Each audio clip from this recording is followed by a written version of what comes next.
బీకేపీఎల్డీ news కి స్వాగతం. ప్రకాశం జిల్లా ఒంగోలులోని ద్వారకానగర్ యూత్ ఫోర్స్ ఆధ్వర్యంలో ఏర్పాటు చేసిన గణేష్ ని అత్యంత భక్తి శ్రద్ధలతో మొదటి రోజు పూజా కార్యక్రమం నిర్వహించారు.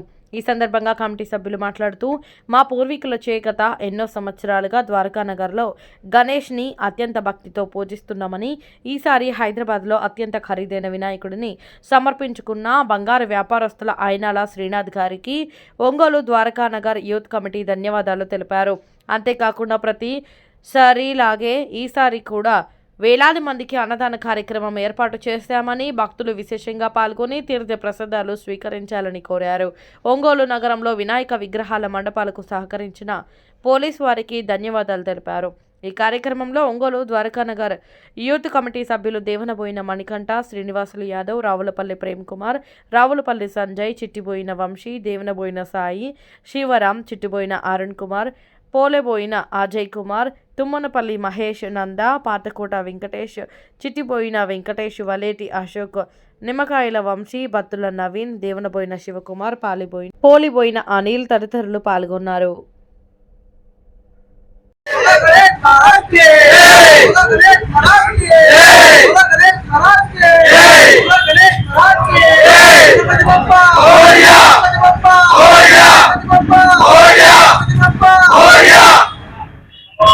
ప్రజలందరికీ వినాయక చవితి శుభాకాంక్షలు.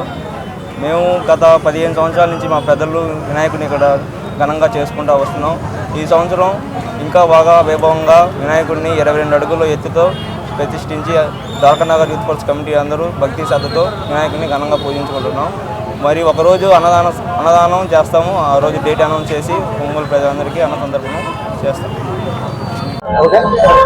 ముందుగా ఒంగోలు ప్రజలందరికీ వినాయక చవితి శుభాకాంక్షలు. ప్రతి సంవత్సరం ఘనంగా జరుపుతాం ఇక్కడ గణనాథుడి నవరాత్రి మహోత్సవం. అదేవిధంగా ఈసారి భారీ గణనాథుడిని ఒక అతను మనకి సమర్పించారు. అయినాల శ్రీనాథ్ అని గోల్డ్ వ్యాపారస్తులు ఈ సంవత్సరం మనకి ఘనంగా బొమ్మనిచ్చారు. కావున ఈ సంవత్సరం కొంచెం ఉత్సవాన్ని ఇంకొంచెం ఘనంగా చేద్దామని చెప్పి నిర్వహిస్తున్నాము. కావున అందరూ పాల్గొనవలసిన కోరుతున్నాం. చివరి రోజున మరియు పోలీసు వారు కూడా మాకు ఎంతగానో యూస్ అవుతున్నారు. చివరి రోజున కానీ మనకు పర్మిషన్ ఇవ్వడంలో కానీ అన్నిటిలో. అందువల్ల వాళ్ళకు కూడా ధన్యవాదాలు తెలియజేస్తున్నాం. ముందుగా ఒంగోలు నగర ప్రజలందరికీ కూడా శ్రీ వరసిద్ధి వినాయక చవితి సందర్భంగా వినాయక చవితి శుభాకాంక్షలు తెలియజేసుకుంటున్నాం మా ద్వారకానగర్ యూత్ ఫోర్స్ తరఫున.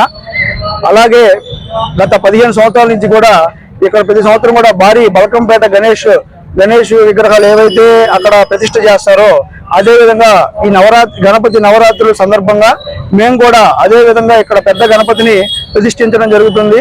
త్వరలో మేమందరం కూడా కమిటీ అందరం కూడా అన్నదానం తేదీని ప్రకటిస్తాం. అలాగే నిమజ్జనం తేదీని కూడా ప్రకటిస్తాం. ప్రతి సంవత్సరం కూడా మేము ఇదే విధంగా అంగరంగ వైభవంగా కోలాహలంగా స్వామివారిని నిమజ్జనానికి తీసుకెళ్లడం జరుగుతుంది. కావున ఒంగోలు నగరంలో ఉన్న ప్రజలందరూ కూడా ఇక్కడ పాల్గొని పూజలో పాల్గొని తీర్థ ప్రసాదాలు స్వీకరించి శ్రీ వరసిద్ధి వినాయక స్వామి కృపకి పాత్రలు కావాల్సిందిగా కోరుచున్నాం. ముందుగా మాకు అవకాశాన్ని ఇచ్చిన మా కమిటీ సభ్యులందరూ కూడా ధన్యవాదాలు తెలియజేసుకుంటూ సెలవు తీసుకుంటున్నాను.